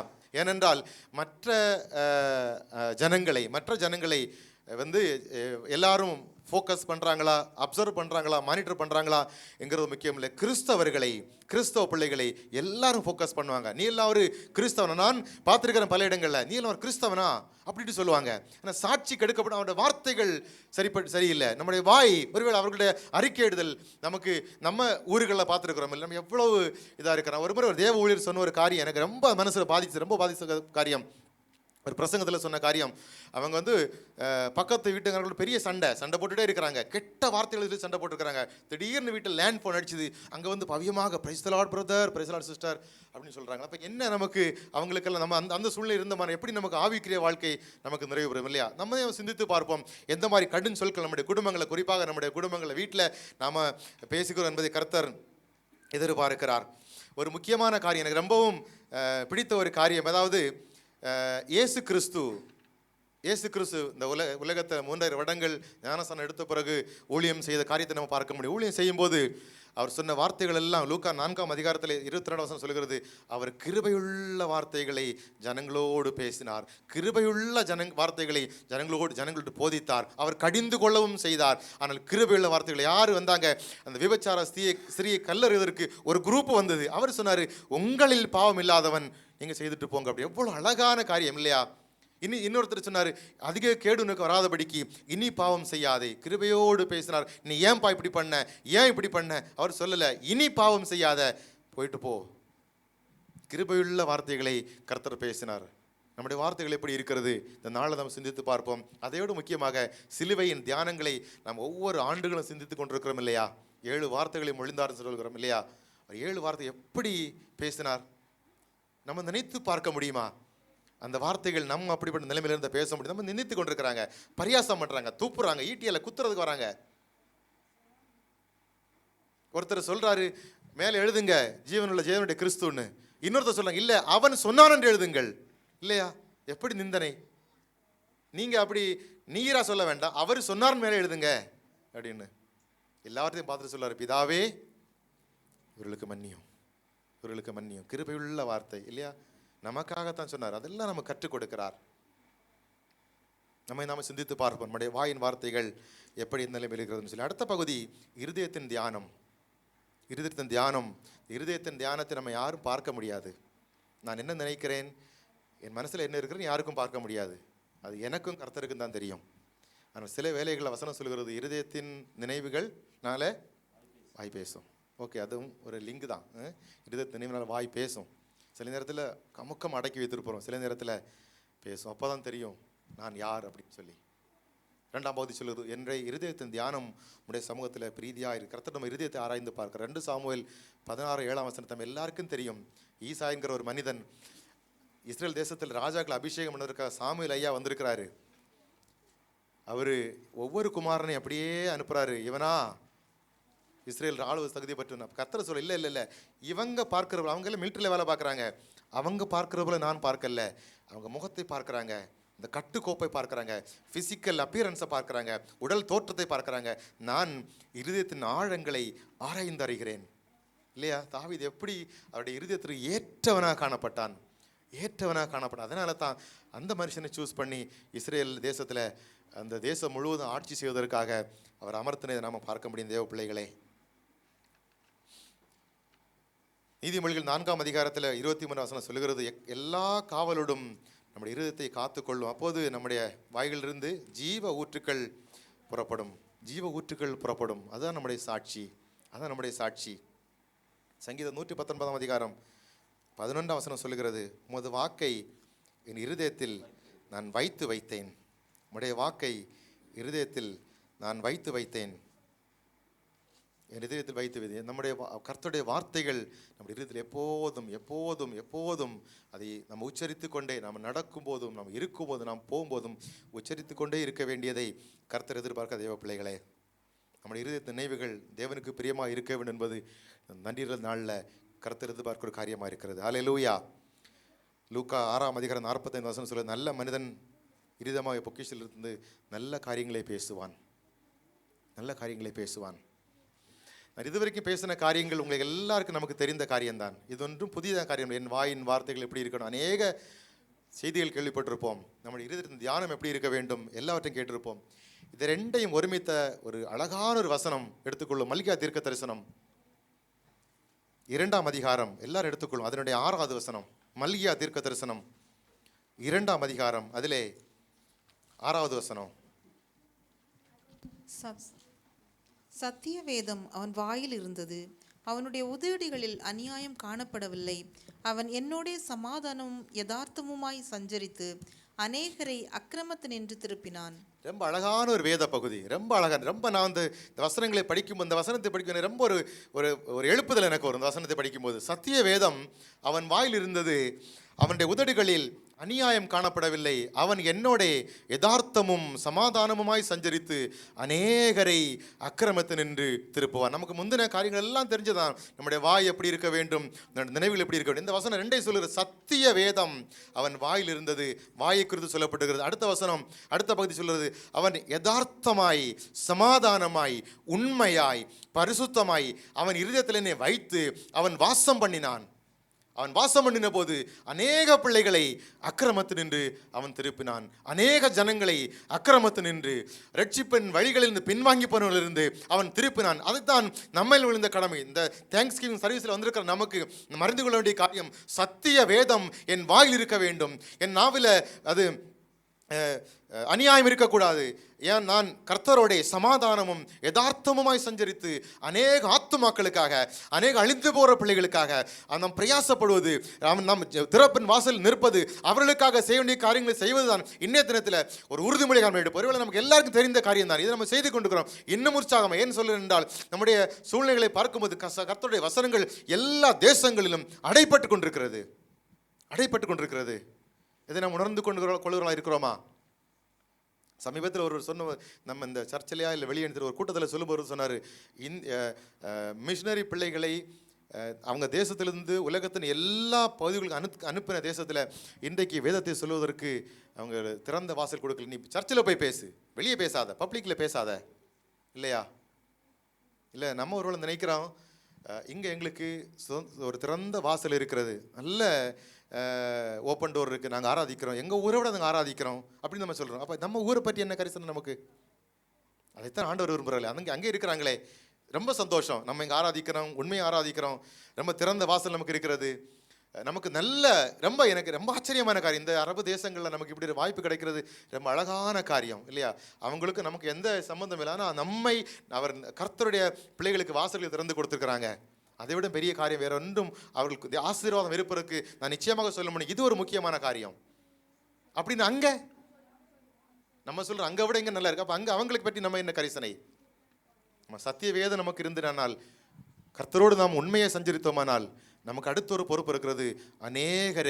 அநேக பிள்ளைகளை அக்கிரமத்தினின்று, பாவத்திலிருந்து, அநீதியிலிருந்து, பாவ குழியிலிருந்து, நரகத்தின் வாசலிலிருந்து பிடித்து இழுத்து கொண்டு வர வேண்டியது நம்முடைய கடமையாக இருக்கிறது. அதுதான் இந்த நன்றியர்கள் நாளில் நாம் செய்ய வேண்டிய, நாம் எடுக்க வேண்டிய ஒரு முக்கியமான காரியமாக இருக்கிறது தேவ பிள்ளைகளே. ஹல்லேலூயா, ஹல்லேலூயா.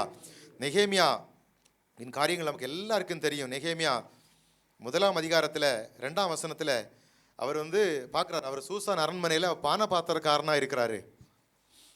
அவர் சிறையிருப்பில் மீந்து அங்கே விசாரிக்க வந்தவங்கள கேட்குறாரு, என்னப்பா நடக்குது, நம்ம ஊரை பற்றி என்ன சொல்லுங்க அப்படின்னு சொல்லும்போது அவங்க சொல்கிறாங்க, சிறையிருப்பு 3ஆம் வசனம், நெகேமியா 1:3, அதை படிங்க. நெகேமியா 1ஆம் அதிகாரம், அதில் 3வது வசனம். அதற்கு அவர்கள், சிறையிருப்பில் மீந்திருக்கிறவர்கள் அந்த தேசத்திலே மகா தீங்கையும் நிந்தையையும் அனுபவிக்கிறார்கள். எருசலேமின் அலங்கம் இடிப்பட்டதும் அதன் வாசல்கள் அக்கினியால் சுட்டரிக்கப்பட்டதுமாய் கிடக்கிறது என்றார்கள். அடுத்த வசனம் படிங்க. இந்த வார்த்தைகளை கேட்டபோது நான் உட்கார்ந்து அழுது சில நாளாய் துக்கித்து உபவாசித்து மன்றாடி பரலோகத்தின் தேவனை நோக்கி. போதும் தேங்க்ஸ், போதும். ஸோ அழகாக சொல்கிறேன். அப்படி சிறையில் வந்தவங்கள்ட்ட விசாரிக்கும் போது அவங்க சொல்கிறாங்க, சிறையில் இருப்புன்னா ஒரு குரூப்பை பாபிலோனில் சிறை பிடிச்சிட்டு போகிறாங்க, ஒரு குரூப் அசீரியாவுக்கு போயிட்டாங்க, இங்கே கொஞ்சம் பேர் இருக்கிறாங்க, அவங்களையும் கடுமையாக ஆளுவதற்கு சிலர் நியமித்திருக்கிறாங்க அந்த பிடிச்சிட்டு போனவங்க பாபிலோன் டீமு. ஸோ அவங்ககிட்ட விசாரிக்கிறாரு, என்ன நடக்குதாப்பா, நம்ம ஊரை பற்றி சொல்லுங்கள். நம்ம எல்லோரும் கேட்குற மாதிரி தான், எங்கள் ஊர் எப்படி இருக்குது அப்படின்னு கேட்போம் இல்லையா. கேட்கும்போது அவங்க சொல்கிற காரியம், நம்ம ஊரில் சொல்லுவாங்க, நல்லா இருக்கிறாங்க, நல்ல மழை பெய்யுது, ரோடு போட்டிருக்கிறாங்க, ஏர்போர்ட் வந்துட்டு நம்ம ஊரில் அழகாக சொல்லுவாங்க. நமக்கு ஒரு வருஷம் கழிச்சு போகும்போது நமக்கே வித்தியாசமாக இருக்கும். ஆனால் இவங்க சொல்கிற காரியம் அப்படி இல்லை. சிறையில் பிற மீதும் கொஞ்சம் இருக்கிறாங்க, அவள் மிகுந்த உபத்திரவத்தை அவங்க அனுபவிக்கிறாங்க. எருசலேமின் அலங்கம், கர்த்தருடைய வீடு பாழ்பட்டு கிடக்கிறது, அது இடிந்து கிடக்கிறது, அதை இடித்து போட்டார்கள். அப்படி சொன்னதும் நெகேமியாவுக்கு உட்கார முடியல இல்லையா. அவர் சொல்றது, இந்த வார்த்தைகளை கேட்டபோது நான் துக்கித்து, நான் வேதனைப்பட்டு, நான் வேதனையோடு அழுது கொண்டு உபவாசித்து கொண்டிருந்தேன்.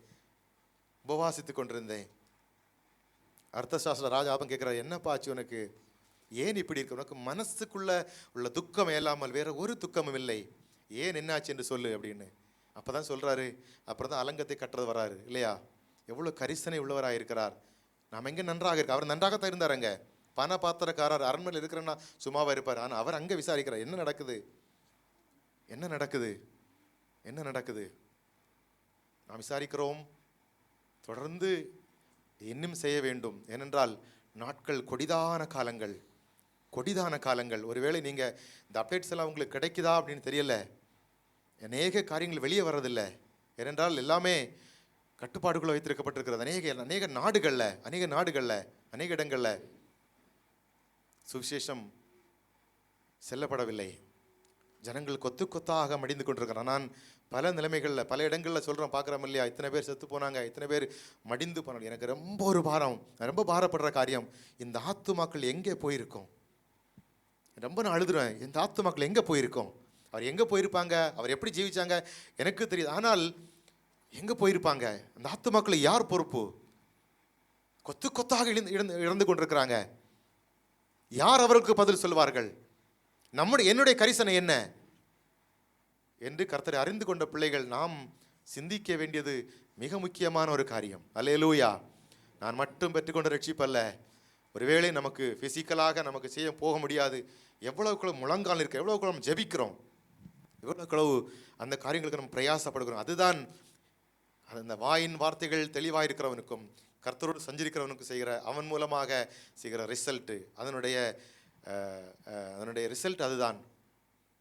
அநேகரை அக்கிரமத்தினின்று திருப்புவான் இல்லையா. நம்ம ஊரில் பார்க்குறோம், இந்த கத்தார் தேசங்களில் பார்க்குறோம், இந்த கேம்புகளில் நம்ம போய்கொண்டிருக்கிறோம். இந்த வாழ்க்கையை பற்றி நமக்கு தெரியும், எவ்வளோ கொடூரமான வாழ்க்கை இல்லையா. அநேக இடங்களில் அரமாட்கள் நானும் கேம்பில் இருந்திருக்கிறேன். அநேகர் தலையணை கட்டி பிடித்து அப்படியே அழுவாங்க, கண்ணீரால் நினைப்பாங்க. அவர்களுக்காக நம்ம ஒரு நிமிடமாக நினைத்து பார்க்குறோமா. நம்ம சபையில் வர்றாங்க, வரல, நமக்கு தெரியும் தெரியல, அவர் எந்த ஊர் எந்த மதம் நமக்கு தேவையில்லை. எத்தனை பேர் எவ்வளோ சொகுசா நம்ம இருக்குன்னு தெரியுமாங்க.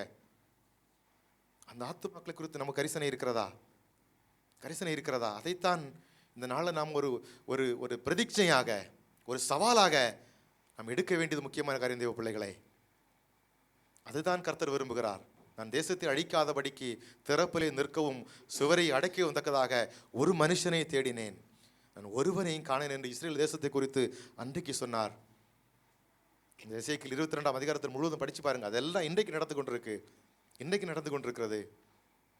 கொண்டிருக்கிறது. அழிந்து போகிற ஆத்துமாக்களுக்காக பிரயாசப்படுகிறதை கர்த்தர் விரும்புகிறார். நம்முடைய தேசம் எவ்வளோ அழகான தேசம் இல்லையா. நம்ம தேசத்தில் பல வளங்களை அநேகர் கொள்ளையடிச்சிட்டு போகிறாங்க. நமக்கு தெரியும் இல்லையா வரலாறுகள். அவ்வளோ செழிப்பான தேசம், நல்ல தேசம். ஆனால் ஆண்டவர் எங்க? ஆண்டவர் எங்க? நம்மை நாம் இன்றைக்கு நம்ம பார்க்குற எவ்வளவோ சட்டத்திட்டங்களை பற்றி அவங்க ஒடுக்க பார்க்குறாங்க. கர்த்தருடைய பிள்ளைகள் ஒருபோதும் ஒடுக்க முடியாது என்பதை நாம் ஜெபத்தின் மூலமாக, நம்முடைய பிரயாசங்கள் மூலமாக நாம் நிரூபிக்க வேண்டும். அல்லேலூயா, அல்லேலூயா. அதைத்தான் கர்த்தருடைய பிள்ளைகளே தேவன் இந்த நாளில் தேங்க்ஸ்கிவிங் சர்வீஸில் அவர் எதிர்பார்க்கிறார். அதை தொடர்ந்து நாம் செய்வோம், செய்து கொண்டிருக்கிற தொடர்ந்து செய்வோம். செய்யவில்லை என்றால் இனி நாம் ஆரம்பிப்போம். அழிந்து போகிற ஆத்துமாக்கள், பிரயாசப்படுகிற பிள்ளைகள், நொறுக்கப்படுகிறவர்கள், ஒடுக்கப்படுகிறவர்கள், விசாரத்திலே காணப்படுகிற பிள்ளைகள், அவர்களுக்காக நாம் கரிசனைப்படுகிறதை மட்டும்தான் கர்த்தர் விரும்புகிறார். அதான் சொல்ற, அநேகரை அக்கிரமத்தில் நின்று, பாவத்திலிருந்து, வியாதியிலிருந்து மீட்பதற்கு தான் அந்த வசனம் சொல்லப்பட்டிருக்கிறது. அதை உணர்ந்தவர்களாக ஒரு பாடல் ஒன்று இருக்கிறது. செழிப்புள்ள தேசம், அறுவடை அதிகம், யாரை நான் அனுப்பிடுவேன்? அழைப்புள்ள யாவரும் பின்வாங்கி போனால் அழிவு பெரிதாகுமே. நம்ம கண்ணால் அந்த சூழ்நிலையை பார்க்கக்கூடாது. நான் மட்டும் அங்கே போனால் போதாது, என்னுடைய பரிசுத்தை நான் காத்துக்கொள்ளலாம் இல்லையா? எசேக்கியேல் ஒரு வசனம் இருக்கிறது. எசேக்கியேல் 12ஆம் அதிகாரம் நினைக்கிறேன், 12. நோவா, தானியேல், யோபு அம்மூவரும் அங்கு இருந்தாலும் அவர்கள் தங்கள் ஆத்துமாக்களால் மாத்திரம் தங்களை தப்புவித்துக் கொள்வார்கள். தங்கள் குமாரரை ஆகிலும் குமாரத்தியை கூட தப்பித்துக் கொள்ள மாட்டார்கள். இப்படி இருக்கு எல்லாம். ஏனென்றால் இதுக்கு அர்த்தம் என்ன? எல்லாருக்கும் அவருடைய ஆத்துமாக்களுக்கு அவங்க தான் பொறுப்பு.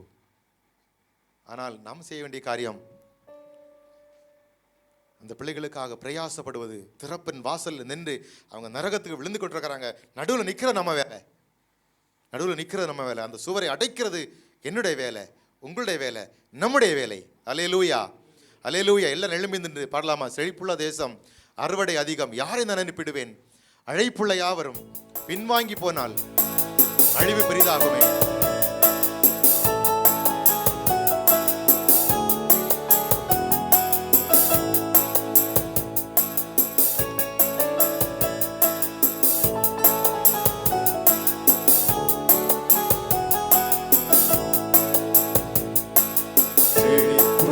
தேசம், அறுவடை அதிகம், யாரை அனுப்பிடுவேன்? செழிப்புள்ள தேசம், அறுவடை அதிகம், யாரை அனுப்பிடுவேன்? அழைப்புள்ள யாவரும் பின்வாங்கி போனால் அழிவு பெரிதாகுமே. அழைப்புள்ள யாவரும் பின்வாங்கி போனால் அழிவு பெரிதாகுமே.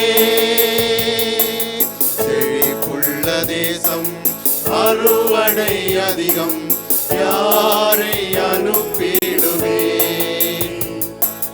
பண்பட்ட நிலங்கள் நீரின்றி வாடலாய் பாழாய் போகின்றதே. பண்பட்ட நிலங்கள் நீரின்றி வாடலாய் பாழாய் போகின்றதே. புண்பட்ட மனங்கள் நிலையற்ற வாழ்வில் பாதாளம் போகின்றதே. புண்பட்ட மனங்கள் நிலையற்ற வாழ்வில் பாதாளம் போகின்றதே. தேசம், அறுவடை அதிகம், யாரை அனுப்பிடுவேன்? அதிசயமாயிரம் செய்த நம் இயேசுவை அறிந்தவர் நாம் தானே. அதிசயமாயிரம் செய்த நம் இயேசுவை அறிந்தவர் நாம் தானே. அறிவிக்கும் பலத்திறன் உடையவர் நாம் தானே. அறிந்த நம் இயேசுவை அறிவிக்கும் பலத்திறன் உடையவர் நாம் தானே. செழிப்புள்ள தேசம், அறுவடை அதிகம், யாரை அனுப்பிடுவேன்? ஆயிரம் ஆயிரம் ஆண்டுகள் ஆகியும்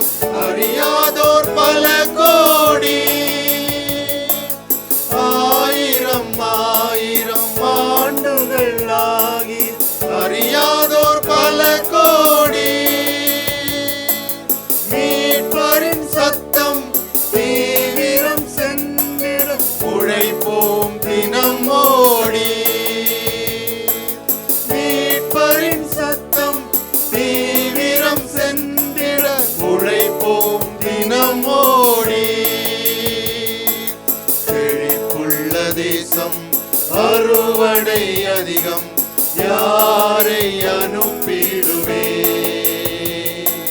செழிப்புள்ள தேசம் அறுவடை அதிகம், யாரை அனுப்பிடுவே? அழைப்புள்ள யாவரும் பின்வாங்கி போனால் அழிவு பெரிதாகுமே. அழைப்புள்ள யாவரும் பின்வாங்கி போனால் அழிவு பெரிதாகுமே. செழிப்புள்ள தேசம் அறுவடை அதிகம், யாரை அனுப்பிடுவே? அல்லேலூயா. நாம் தொடர்ந்து ஜெப நிலையில் இருப்போம். பாஸ்டர் வந்து நம்ம ஜெபத்தில் நடத்துவாங்க. ஹalleluya. நன்றி செலுத்துவோம். ஹalleluya. இந்த நாளுக்காக நன்றி செலுத்துவோம். கர்த்தரை ஹalleluya பிரியப்படுத்தும்படியாய், கர்த்தர் செய்த நன்மைகளை நினைவு கூறும்படியாக வந்திருக்கிற நாம் யாவரும் சற்று நேரம் அவரை ஸ்தோத்திரிப்போமா. இருதயத்தின் ஆழத்திலிருந்து நன்றிகளை ஏறெடுப்போம். கர்த்தர் எத்தனையோ பேர் கிடைக்காத ஒரு ஸ்லாக்கியத்தை கர்த்தர் நமக்கு கொடுத்திருக்கிறாரே. கர்த்தர் செய்த நன்மைகளை நினைத்து பார்க்கும்படியாய், அவரை ஸ்தோத்திரிக்கும்படியாய், அவரை உயர்த்தும்படியாய், அவரை கனப்படுத்தும்படியான தருணத்தை கர்த்தர் நம்முடைய வாழ்நாளிலே கொடுத்து இந்த நாளை, இந்த ஆராதனை வேளையை கர்த்தர் ஏற்படுத்தி கொடுத்த கிருபைக்காக கரங்களை தட்டி தேவனை மகிமைப்படுத்துவோமா. நன்றி நன்றி நன்றி ஆண்டவரே.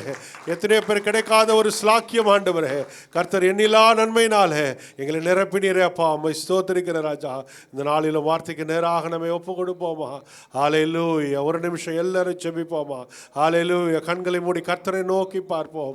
இந்த மாலை வேளையிலே கர்த்தர் எதற்காக நம்மை அழைத்தாரோ, ஹalleluya, ஆண்டவரே உமக்கு நன்றி என்று சொல்லுவோமா.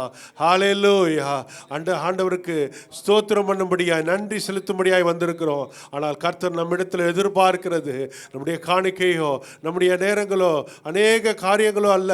கர்த்தர் எதிர்பார்க்கிற ஒரே ஒரு காரியம், பரலோக சந்தோஷப்படுகிற ஒரே ஒரு காரியம், ஹalleluya, மனம் திரும்புகிற பாவியின் நிமித்தம் பரலோக சந்தோஷப்படும் என்று பார்க்கிறோமே. இந்த மாலை வேளையில அதற்கு பாத்திரவானாய் நம்மை மாற்றும்படியாய் எல்லாரும் ஒப்பு கொடுப்போமா. ஹalleluya. அழிந்து போகிற ஆத்துமாக்களை நம்மை சுற்றி இருக்கிற அநேகர் உண்டு. நம்முடைய ஹalleluya உற்ற உறவினர் உண்டு. ஹalleluya அநேக சகோதரர்கள் உண்டு. நம்முடைய வேலை ஸ்தலத்தில் அநேக ஆத்துமாக்கள் உண்டு. அவர்கள் ஒவ்வொருவரையும் கர்த்தர் கண்ணோக்கி பார்க்கிறார். ஹalleluya. நம்மை நம்பி அநேக நேரங்களில் அவர் நம்ம ஹalleluya அநேக சூழ்நிலையில் நம்மிடத்தில் அவர் நம்பி அழைத்து வந்த தேவன் அவர். அநேக சூழ்நிலையில் அவர்கள் ஒருவேளை அநேக இக்கட்டான சூழ்நிலையில் நம்மை நோக்கி வரும்போது இந்த மாலை வேளையில் நம்ம கேட்ட வார்த்தையின்படி அவர்களுக்கு ஏற்ற வார்த்தைகளை தந்து கர்த்தரை ஹalleluya கர்த்தருடைய மந்தைக்குள்ளே சேர்க்கும்படியாய், கர்த்தருடைய அன்பை அவர்கள் கண்டு கொள்ளும்படியாய், விடுதலையை பெற்றுக்கொள்ளும்படியாய் கர்த்தர் நம்மை ஏற்படுத்தியிருக்கிறாரே. எப்படிப்பட்ட ஒரு கனமான ஒரு ஊழியத்தை கர்த்தர் நமக்கு கொடுத்திருக்கிறாரே. அதற்கு இந்த மாலை வேளையில் எல்லாரும் பாத்திரமானாய் மாறும்படியாய் ஒரு நிமிஷம் ஜெபிப்போமா. ஒருவேளை அநேக நேரத்தில் அநேக நொறுங்குண்ட இருதயத்தோடு கூட அநேகர் பாவத்தின் பிடியில் இருந்திருக்கிறவர்கள், அநேகர் நம்மை அன்றிலே வந்தவர்களை நாம் ஒருவேளை உதாசீனப்படுத்தியிருக்கலாம். அநேக சூழ்நிலையில் அவர்களை கவனிக்காமல் போயிருக்கலாம். கர்த்தர் நம்மை நம்பி அனுப்பின அந்த ஆத்துமாக்களை இந்த மாலை வேளையில் ஒப்பு கொடுப்போமா. ஆண்டவரே, இனி வரும் நாட்களிலே தகப்பனே, நாங்கள் கவனமாய் ஒவ்வொரு காரியங்களையும் நாங்கள் பேசத்தக்கதாக எங்கள் வாயின் வார்த்தைகள் ஆண்டவரே யதார்த்தமாய் தகப்பனே ஆண்டவரே வார்த்தையால் நிறைந்திருக்கத்தக்கதாக, ஆண்டவரே ஆத்துமாக்களை உயிர்ப்பிக்கத்தக்கதாக, ஆண்டவரே விடுதலை பெற்றுக்கொள்ளத்தக்கதாக, ஆண்டவரே தகப்பனே அந்த வாழ்க்கையை மாறத்தக்கதாக, ஆண்டவரே தகப்பனே அன்பை கண்டுகொள்ளத்தக்கதான வார்த்தைகள் எங்கள் வாயில வரத்தக்கதாக என் தேவன் எங்களை பலப்படுத்துவீராக. ஒரு விசை கூட எங்களை சுத்திகரிப்பீராக ராஜா, எங்களை சுத்திகரிப்பீராக ராஜா. ஆண்டவரே ஒரு விசை கூட ஒவ்வொருவரையும் ஆண்டவரே உடைய கரத்தில் ஒப்பு கொடுக்கிறோம். இங்கே இருக்கிற யாவரையும் எங்கள் யாவரையும் ஆண்டவரே உடைய சமூகத்தில் நாங்கள் ஒப்பு கொடுக்கிறோம்ப்பா. ஹalleluya. நன்றி ஆண்டவரே, நீரை ஆட்கொள்வீராக, எங்களை பலப்படுத்துவீராக. எதற்காக எங்களை அழைத்தீரோ, எதற்காக எங்களை முன்குறித்தீரோ, எதற்காக எங்களை ரட்சித்தீரோ அந்த நோக்கத்தை நாங்கள் நிறைவேற்றும்படியாய் எங்கள் ஒவ்வொருவருடைய கரங்களில் ஒப்பு கொடுக்கிறோம்ப்பா. நீரை ஆளுகை செய்வீராக, எங்களை பயன்படுத்துவீராக. எல்லாரும் சொல்லுவோமா, வாய்களை திறந்து கேட்போமா. கர்த்தர் ஆயத்தமாக இருக்கிறார், நாம் ஆயத்தமாவோமா. இந்த மாலை வேளையில் அநேகருக்கு ஆசீர்வாதமாக கர்த்தர் நம்மை மாற்றும்படியாக ஆண்டவரே உம்மை கரத்தில் ஒப்பு கொடுக்கிறோம்ப்பா. எங்கள் குடும்பங்களை, எங்கள் பிள்ளைகளை ஆண்டவரே, எங்கள் ஆண்டவரை ஒவ்வொருவருடைய கருத்தில் ஒப்பு கொடுக்கிற ராஜா. கர்த்தர் எடுத்து பயன்படுத்துவீராக. உடைய சித்தம் நிறைவேறட்டும் ராஜா. எல்லாரும் சொல்லுவோமா, எங்கள் வாழ்க்கையில் ஆண்டவரே, எங்கள் குடும்பத்தில் ஆண்டவரே, என்னுடைய வேலையில் தகப்பனே, எல்லா சூழ்நிலையில் உடைய சித்தம் நிறைவேறட்டும் ராஜா. எங்களை தாழ்த்தி ஒப்பு கொடுக்கிறோம், எங்கள் குடும்பங்களை ஒப்பு கொடுக்கிறோம், எங்கள் ஒவ்வொரு ஒப்பு கொடுக்கிற ராஜா.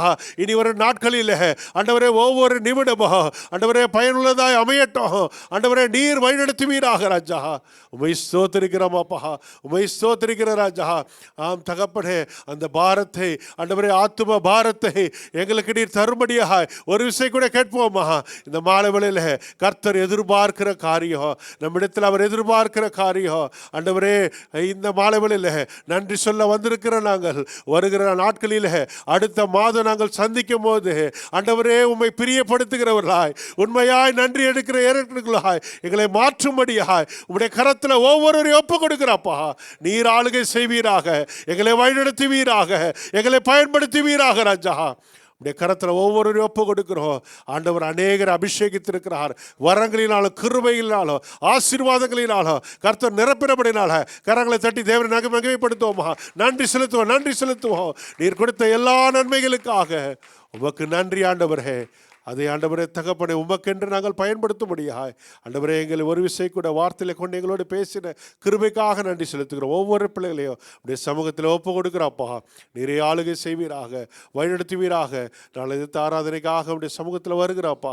உபாச ஆராதனை கர்த்தர் ஆசீர்வதிப்பீராக. அற்புத அடையாளங்களினால வார்த்தையை ஆண்டவரை உறுதிப்படுத்துகிற தேவன் நாளை தினத்திலும் தகப்பனே ஒவ்வொருவருடைய வாழ்க்கையிலும் அற்புதங்களை காண செய்வீராக, அதிசயங்களை காண செய்வீராக. விசுவாசத்தோடு தாகத்தோடு ஆண்டவரே நம்பி வந்திருக்கிற ஒவ்வொரு பிள்ளைகளுடைய வாழ்க்கையில் ஒரு அற்புதம் காணப்படட்டும் ராஜா. ஆண்டவரே, எல்லா ஜெபத்தையும் கர்த்தர் கேட்கிறவராக இருக்கிறபடினால உமக்கு நன்றி செலுத்துகிற ராஜா. உடைய கரத்தில் ஒப்பு கொடுக்கிறோம். எல்லா தடைகளையும் கர்த்தர் நிர்மூலப்படுத்துவீராக. ஆண்டவரே, ஒவ்வொரு ஆத்துமாக்களை கொண்டு வந்து சேர்க்கும்படியாக உடைய சமூகத்தில் ஒப்பு கொடுக்கிறாப்பா. ஒவ்வொரு பேர் பேராக ஆசீர்வதிங்க. ஒவ்வொரு ஆராதனை பகுதியை கர்த்தர் ஆசீர்வதிக்கும்படியாக உடைய திரு கரத்தில் ஒப்பு கொடுக்கிற ராஜா. நிறைய வழிநடத்துவீராக. ரத்த கோட்டைக்குள்ள எங்களை யாரையும் மூடி மறைத்து பாதுகாத்துக் கொள்ள முடியாது செபிக்கிறோம். கிருபையின் கரத்தில் ஒப்பு கொடுக்கிறோப்பா. நிறைய வழிநடத்துவீராக. துதிக்கிற மகிமையெல்லாம் உமக்கே செலுத்துகிறோம். மீட்பு ரட்சகருமாகிய இயேசு கிறிஸ்துவின் மூலமே ஜெபிக்கிறோம் நல்ல பிதாவே, ஆமென். ஆத்துமாவே கர்த்தரை ஸ்தோத்திரி, பரிசுநாமத்தை ஸ்தோத்திரி. ஆத்துமாவே கர்த்தரை ஸ்தோத்திரி. கர்த்தர் செய்த சகல ஆமென். கர்த்தராக இயேசு கிறிஸ்துவின் கிருபையும் பிதாவாகிய தேவனுடைய அன்பும் பரிசுத்த ஆவியாருடைய அன்பியோடு நம் அனைவரோடும் இன்று வென்றும் சதா காலமும் இருப்பதாக. ஆமென். ஹல்லேலூயா, ஹல்லேலூயா, ஹல்லேலூயா. கர்த்தர் நம்மை ஆசீர்வதிப்பாராக.